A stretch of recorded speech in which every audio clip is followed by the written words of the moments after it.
Hi, everyone. Hi, welcome to this week's Faithful Hustle Workbook. I am Peyton, and I'm coming at y'all from the North Georgia, Tennessee line. So let's jump right in. This week's anchor verse was Psalm 46, verse 10, and I'm going to read it to y'all out of the English Standard Version, and it is, "Be still and know that I am God." And I was literally just talking about this, but there are different seasons in life. And you know how we used to hear like life is a roller coaster, you have severe ups and severe downs? Well, it's the same kind of thing with God, I think. He's like, he promotes you and then you stay in a position, and then when we think it is a decline, he's probably teaching us some kind of training, some kind of patience. So he's teaching us something. And in order for us to be promoted again, we have to learn that. And then once we do, we hit that peak again where we rise up and become promoted into something else. Let's be real. I mean, pausing does not come naturally. It doesn't come naturally to a hustler. It definitely does not come naturally to me at all. But I know personally that I want to fix and move and do and all the things. But sometimes God just wants us to be still and stop trying, and his magic starts happening. And this is so true. For the longest time, I hustled and hustled and hustled and hustled and hustled. And I felt like I was trying to jam a square peg in a round hole. I mean, I was bound and determined it was going to get in there. And it wasn't by choice. It was literally like God stripped everything away from me, so I didn't have any choice but to sit and be still. So you can either choose to be still, or you can be like me and not, and he'll just take everything away from you until you do. Isn't that fun? So it's better to recognize that and to stop and be still of your own validity and not have things taken away so that you have to stay still. Promise. Because sometimes God's greatest moves happen when we stop trying to make everything happen for ourselves. The pause isn't punishment. It is preparation. He is training us, preparing us for something. And, you know, for the longest time, when I would experience stillness, because it was so foreign to a hustler,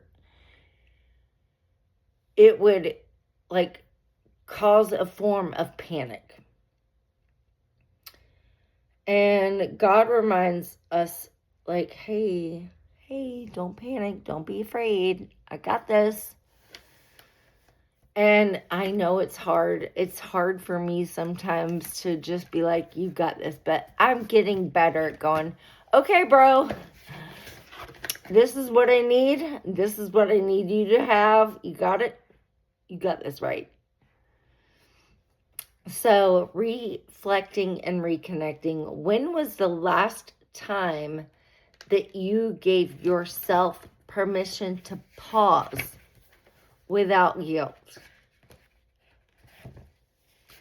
I had this experience earlier this week. I have a to-do list on my calendar of things I need to do each day. And I didn't get some things done. And usually I wouldn't go to sleep until it was done. But I had God's voice in me going, it's okay. Go to sleep. You'll do it tomorrow. It's fine. And I had God's grace, so I did not feel any of that guilt about pausing and not completing those tasks. So, what does being still look like in your current season? Because mine is usually sleep. Because I don't sleep or eat. Usually, like, I have to be very mindful. I'm like, oh, it's 3 o'clock. I should probably eat breakfast. Because it's almost dinner time, girl. Come on.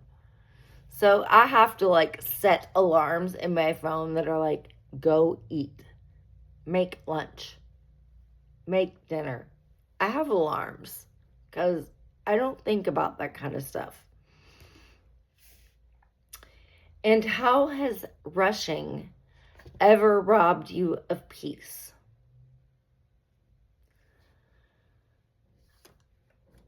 I remember one particular day I was rushing to get to work on time. I overslept. My alarm didn't go off. Stupid storm knocked out the power and turned off all the clocks in the house, and hence my alarm clock. This was before the alarm was on the cell phone, y'all. This is way before that.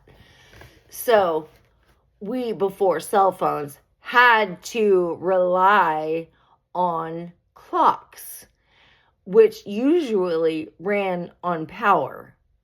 And so by chance, if the power went out in the middle of the night, so did that clock.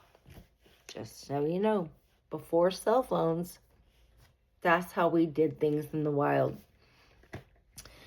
And I was rushing to get to the salon, and I hit traffic. And when I hit traffic, I went to grab something out of my purse, and then I realized I had left my purse at home. And then I looked down, and I realized I didn't have on shoes. I had it on my dang bedroom slippers. It's like one thing after another. Because I was in such a hurry, I forgot my shoes. I forgot my purse.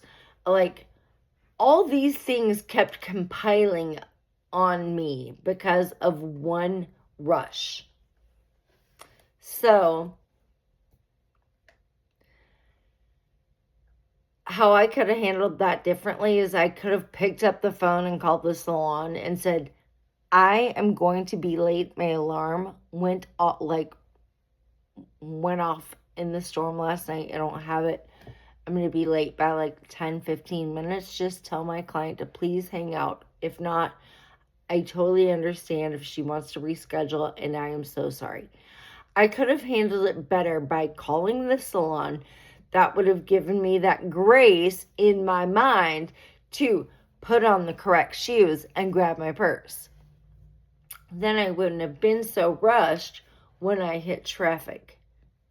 If I'd just taken a breath and thought about it logically, I would not have been robbed of the peace that I was robbed of that day.